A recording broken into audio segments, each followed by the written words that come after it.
Hi నమస్తే welcome to Myra media. నేను మీ కేవీఆర్. ఆంధ్రప్రదేశ్ ముఖ్యమంత్రి నారా చంద్రబాబు గారి రాజకీయ జీవితం గురించి ఎంత చెప్పినా తక్కువే అనమాట. ఎన్నికలకు ముందేమో బాబు వస్తే జాబ్ వస్తుంది, ఆయన వస్తే భవిష్యత్తుకు గ్యారంటీ ఉంటుంది, బాబు గారి షూరిటీ అంటే అంత ఎత్తున ఉంటుంది అని చెప్పి ఎట్లాంటి ప్రకటనలు చేసిరో ఆ యాడ్స్ అన్ని ఇప్పుడు సోషల్ మీడియాలో ట్రోల్ అవుతున్నాయి. కానీ ఆయన వచ్చిన తర్వాత ఏం జరుగుతుంది అన్నది ఇప్పటికే 3 సార్లు చూసింది ఆంధ్రప్రదేశ్ తెలుగు సమాజం. ఇప్పుడు 4గోసారి ఆయన ముఖ్యమంత్రి అయిండు. ఇప్పుడు కూడా ఏం మార్పు లేదనమాట.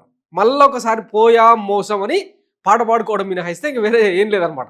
ఇప్పుడు ఈ స్టోరీ అంత ఎందుకంటే చెప్పారంటే చేయరంతే. ఇది సీఎం చంద్రబాబు, మంత్రి లోకేష్ నైజం.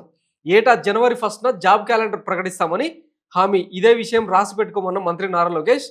జనవరి పోయే ఫిబ్రవరి వచ్చే జాబ్ క్యాలెండర్ ఇది.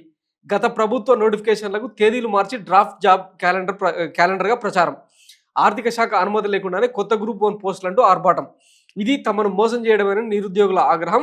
అప్పులు చేసి కొందరు, చిరుద్యోగాలకు సెలవు పెట్టి మరికొందరు సతమతం. శిక్షణ కొనసాగించాలో ఆపేయాలో తెలియక ఆందోళన. ఇదిగో వాళ్ళ మేనిఫెస్టోలో మెగా డిఎస్సి, ప్రతి సంవత్సరం జాబ్ క్యాలెండర్, ఉత్తరాంధ్ర, కోస్తా, రాయలసీమ ప్రాంతాల అభివృద్ధి, ఉద్యోగ కల్పనకు ప్రత్యేక ఎంప్లాయ్మెంట్ జోన్ల ఏర్పాటు, అత్యధిక ఉద్యోగ కల్పన చేసే ఎంఎస్ఎంఈ సెక్టార్కు ప్రోత్సాహకాలు, మూతపడిన ప్రతి నైపుణ్య శిక్షణ కేంద్రాన్ని పునఃప్రారంభిస్తాం అని విస్తరణ, పరిశ్రమల అవసరాలకు అనుగుణంగా యువతకు నైపుణ్య శిక్షణ అందించి ఉద్యోగాలు కల్పిస్తాం. సో ఇట్లా గొట్టు పదాలతోన మేనిఫెస్టో అయితే రాస్తారు. కానీ దాన్ని బాగా పాటించడానికి వైఎస్ జగన్మోహన్ రెడ్డి లెక్క అదేమన్నా బైబిలా, లేకపోతే ఖురానా, భగవద్గీతనా, డస్ట్బిన్లో పాంప్లెంట్ అంతే. ఇదే వీళ్ళ వైఖరి. అందుకే బీజేపీ ఆ రోజు నుంచి అంటిముట్టినట్టుంది.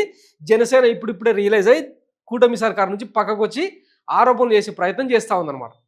ఇంకా దీనికి మాది ఇంత పొడుగు అని చెప్పి చెప్పుకుంటా ఉన్నారు.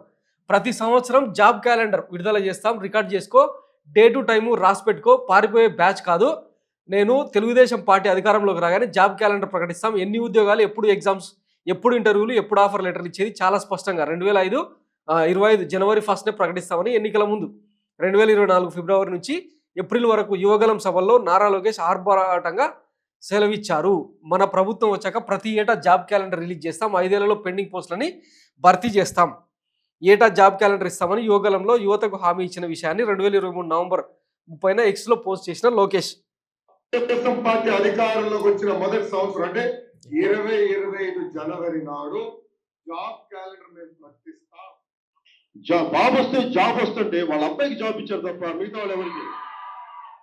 తెలుగుదేశం పార్టీ అధికారంలోకి వచ్చిన మొదటి సంవత్సరం అంటే 2025 జనవరి నాడు జాబ్ క్యాలెండర్ మేము ప్రకటిస్తాం. బాబు వస్తే జాబ్ వస్తుంటే వాళ్ళ అబ్బాయికి జాబ్ ఇచ్చారు తప్ప మిగతా వాళ్ళు ఎవరికి. తెలుగుదేశం పార్టీ అధికారం విన్నారు కదా, ఇది ఆయన ఉపోద్ఘాతం. ఎప్పుడు యువగలం సభల్లో రాసి పెట్టుకో అని చెప్పి పెద్ద పెద్ద పొంకనాలు కొట్టిండ్రు. ఏమైంది తీరా ఇంకొక అద్భుతం చూపిస్తాం మీకు, చూడండి. సో వాళ్ళు ఇచ్చిన హామీలు ఏమైంది, జనవరి కూడా ముగిసిందని చెప్పి ఇప్పుడు డిఎస్సి అభ్యర్థులు మొత్తం రోడ్డు మీదకి వచ్చి ఆందోళన చేస్తూ ఉన్నారనమాట.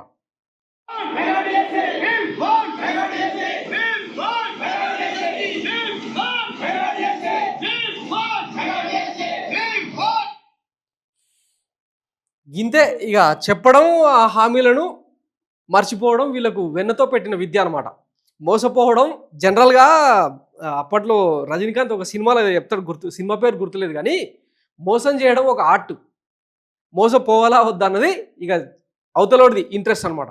ఆంధ్రప్రదేశ్ ప్రజల్ని ఇప్పటికి 3 సార్లు నిట్ట నిలువున ముంచిన, బంగాళాఖాతంలో తేల్పినా కూడా మళ్ళీ ఆయనకు 124 సీట్లు ఇచ్చి 94% చట్టసభల్లో ఆయనకు రిప్రజెంటేషన్ ఇచ్చి ఆయన కూటమి భాగస్వామ్యాల ప్రజలకు ఇచ్చిన, కూటమి భాగస్వామ్య పక్షాలకు ఇచ్చిన మ్యాండేట్కు ఎవరు చెప్పుతో వాళ్ళు కొట్టుకోవడం మినహాయిస్తే ఇప్పుడు వేరే ఆప్షన్ లేదని రాజకీయ విశ్లేషకులు అభిప్రాయపడతా ఉన్నారు. ఇప్పుడు ఏం చేయగలని చెప్పండి. ఇప్పటికీ 8 నెలల పాలన అయిపోయింది. ఇంకా 4 ఏళ్ళ 2 నెలల పాలనలో వీళ్ళని ఏమీ చేయలేం మనం, అంతే. ఒకవేళ అంటే చంద్రబాబు గారు నిజంగానే నిజాయితీ పరుడు, చిత్తశుద్ధి గల వ్యక్తి, తాను చెప్పుకున్నట్టు నిప్పును తమ్ముళ్ళు అన్నట్టు ఆయన ఏమైనా నిప్పు అయితే ఎందుకు చేస్తలేరు బాబు గారు అంటేనేమో సమాధానం చెప్పేటోడు. కానీ అట్లా సమాధానం చెప్పకపోగా ఇప్పుడు లుచ్చా పత్రికల్లో, పచ్చపత్రికల్లో ఇంకా డిఫరెంట్ రివ్యూస్, డిఫరెంట్ అభూత కల్పనలు ప్రజెంట్ చేయిస్తూ ఉంటారు. మొన్న దావోస్ వేదిక చూడలే, రిక్తహస్తాలతో, ఒట్టి చేతులతో ఆంధ్రప్రదేశ్కి తిరిగి వచ్చి ఏకంగా 7 నెలల్లో 6 లక్షల కోట్ల పెట్టుబడులు వచ్చినాయి, 4.5 లక్షల జాబులు వచ్చినాయని చెప్పి రాయించుకున్న దగులుబాజీ సర్కార్ అనమాట ఇది. సో ఇంక ఈ ప్రభుత్వం నుంచి ఇంతకు మించి ఆశించడానికి ఏం లేదు. ఈ 5 ఏళ్ళు ఇక మీరు ఇష్టం, జాబ్ల కోసం కళ్ళు కాయలు చేసుకొని వేచి చూస్తారా, లేదంటే ఇంక వేరే ఆప్షన్స్ ఎత్తుకుంటారా అనేది యువత ఇంట్రెస్ట్ అనమాట. ఈ ప్రభుత్వానికి సోయి లేదు, ప్రజలన్నా అసలు ఇంట్రెస్ట్ లేదు. ఎంతసేపు నిన్న చూసినాం కదా, గుమ్మనూరు జయరాం లాంటి వాళ్ళు విచ్చలవిడిగా, ఆయన ఎవరు, తిరువూరు ఎమ్మెల్యే కొలికపూడి శ్రీనివాసరావు లాంటి వాళ్ళు విచ్చలవిడిగా దోచుకు తింటున్నా కూడా నియోజకవర్గాల మీద పడి ఆఖరికి బడ్డీ కోట్లను కూడా వదలకుండా కమిషన్లు వసూలు చేసి కోట్లకు పడగలెత్తా ఉంటే జనాన్ని, సంక్షేమాన్ని గాలికి వదిలేసి ఇంకా కూటమి సర్కార్ ఏం చేస్తుంది ఇంతకు మించి చెప్పాల్సిన అవసరం లేదు. అంతే, బాబు గారు అంటేనే బాధుడు గ్యారంటీ. బాబు వస్తే జాబ్ వస్తుంది సంగతి తర్వాత, కానీ ఉన్న ఉద్యోగాలు ఊడిపోతాయని ఇప్పటికే సెక్రటేరియట్ ఉద్యోగులు, తర్వాత వాలంటరీ వ్యవస్థను రద్దు చేసిన తీరు, ఇవన్నీ ఇంకా మన కళ్ళ ముందరనే. ఇంతకు మించి ఎక్కువ మాట్లాడుకోవాల్సిన అవసరం లేదు. Thanks for watching Mara media. నేను మీ కేవీఆర్. Thank you.